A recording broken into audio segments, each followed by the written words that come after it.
What's up, YouTube? Knight's Edge here again. Got another little quick review for you from courtesy of The Ponds. He sent me this one along with some others to take a look at, and thanks to people like him and many more that send me knives to review and check out, that I can keep up with regular content and keep things going here, and I really appreciate that. Appreciate all my channel members, Patreons, everyone that's subscribed to the channel. You guys are awesome. Hit the like button if you like the content. Subscribe right down there if you want more of it. I would really appreciate that very much.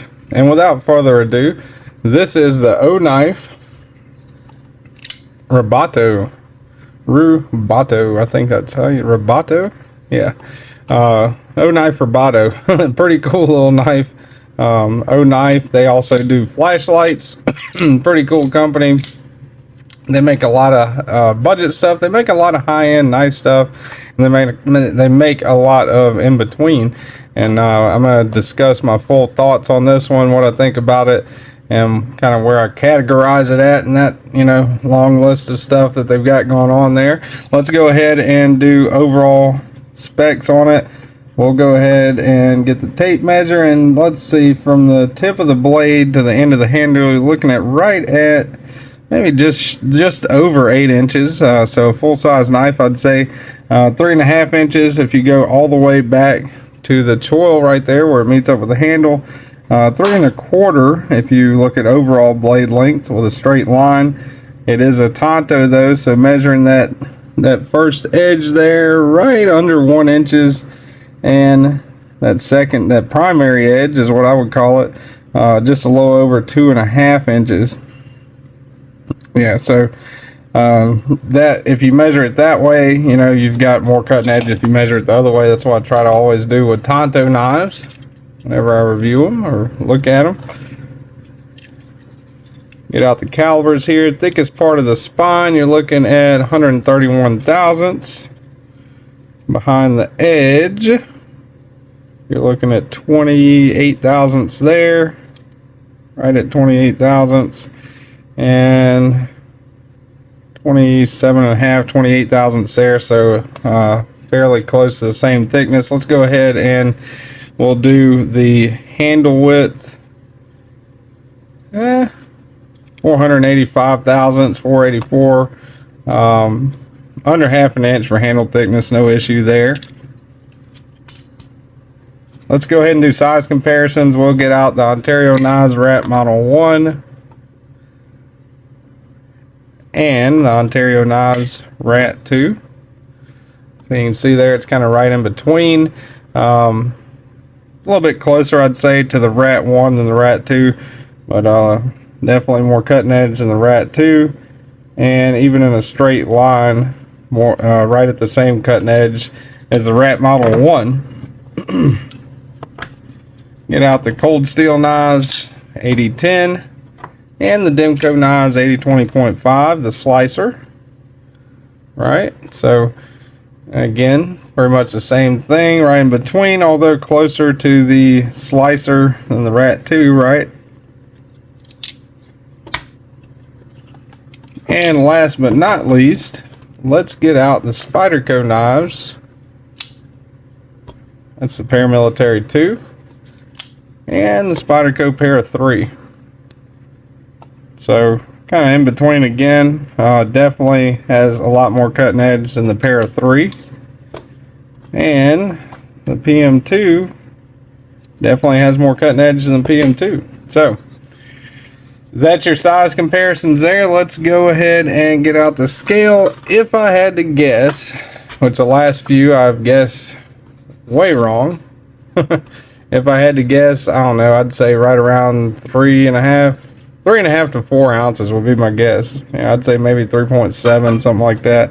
3.8. Wow, that's pretty close for me. Yeah, 3.8. So 3.8 ounces, a little over the ounce and inch ratio there, but not really a big deal in my opinion. Definitely nowhere near what I'd say is like a heavy knife. Kind of a deep carry clip there with a little bit sticking out, but still, you got what is essentially a deep carry clip. No issues with the clip. It seems to work just fine. It did when I carried it in pocket. It, you know, had no issues with it at all. Let's go ahead and we'll do the hardware check here.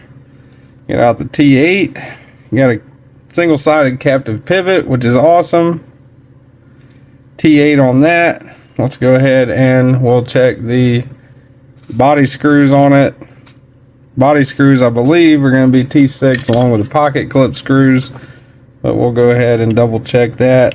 Yeah, T6, T6, T6. So T6 all the way around, minus the T8 pivot. Wish it was T8 all the way around, you know, but it's good that it's a captive pivot. So just use, you know, good pressure and good bits, and maybe you won't strip it out. I wish the knife industry as a whole would do away with T6s all the way together. That would be pretty cool. The locking mechanism on this, they call it the rail lock, is essentially a crossbar lock, but the rail lock is OKnife's you know, version of the crossbar lock. Can be operated with either hand. It is a really tight spring on this. I didn't see in the packaging unless Pons took it out before he sent it, but in the packaging I didn't notice another spring or anything like that. But I know Kizer, you know, will do that with some of their models. But as soon as you retract that crossbar, it comes right on in. Now if you keep it pulled back, full free swinging like that, let go of it, will it drop shut? No, not really, because of that crossbar lock. But again, reminiscent of the Bel Air kind of with the crossbar lock, although, you know, a totally different knife. But no issues at all with that crossbar lock. If I have had some issues in the past with some crossbar locks, but this one is pretty good to go, I would say. You know, not a bad lock at all. So let's go ahead and look at the aesthetics. You got G10, Damascus G10. Damascus pattern, G10 is what they're calling it. It's pretty much like a red and black G10. You got G10 backspacer there. That's pretty cool. You know, I'm glad they put a backspacer, a pretty decently long backspacer in there too. You know, pretty neat looking pattern on that, and it matches up with the pattern on the handle scales. Got your lanyard hole right there. Skeletonization and the liners are stainless, which are coated on this version in particular, but they are milled out for weight reduction, so that's cool. It's riding on Teflon ball, stainless steel ball bearings on Teflon washer, right? So pretty much riding on bearings. Good action on that. I really like this one. As far as the action goes, no issues at all. 154 cm on the blade steel. As you can see right there, you got a little bit of billboard, not too much. You know, I wish it was all blacked out me, but I've definitely seen much worse. You got the serial model number right there. You know, I think they could have done without putting that there. Rubato, which is the model name, which again they probably could have done without putting 154 cm. They could have made that a little smaller, and OKnife maybe put it up here but made it a little bit smaller. That would be cool. But with that being said, not too bad a billboard on there. 154 cm is a pretty good steel. I've never had any issues at all with 154 cm or CPM 154 for that matter, which CPM 154 that's the powder metallurgy version of 154 cm. But there is a little bit of a difference there, but not an incredible amount of difference that I've noticed anyway. I have not torture tested this, you know, I haven't cut tested or anything. I've just carried it around and use it for normal knife stuff. These going right now, if you look on Amazon, they are 99 bucks. If you look on OKnife's website, which I'll have it linked down below, they're not an affiliate, I'm just putting it there in case you guys are interested in it. These are going for 95 on there, which is cheaper than Amazon, so that's cool. As far as ergonomics go, you can choke up right there, but you gotta kind of be a little bit careful. That forward finger choil cutout is not as big as I would like. I'd like it to be a little bit bigger. Maybe they could pretty much do all the way away with this part of it and maybe bring that up a little bit, and make a total flat there. But you can rest your finger there, you know, and cut it kind of like trigger pull. You can put, or I wear a large size glove. I have average size hands. You can put just like kind of the tip of your finger right there for some more detailed work or whatever. But choke back, it feels really locked in. I got a full 4-finger grip on it, choke back, you know, and that's one thing that little kind of swoop down in the handle is good for. You know, it kind of makes you feel locked in pretty good. So that is a good thing on that end, I guess. A little bit of jimping up top right there. Standard thumb studs, you know, kind of that cylindrical shape that steps up 3 different times. Not an issue there. The thumb studs are pretty comfortable, especially with the detent and the action on this thing. I think, or the you know, with it being a crossbar lock, I guess just the action on it. But you can reverse flick it, you know, no problems. Reverse flick pretty easy. Thumb flick it out like that, you know, slow roll it. You can pull the crossbar lock back and actuate it like that.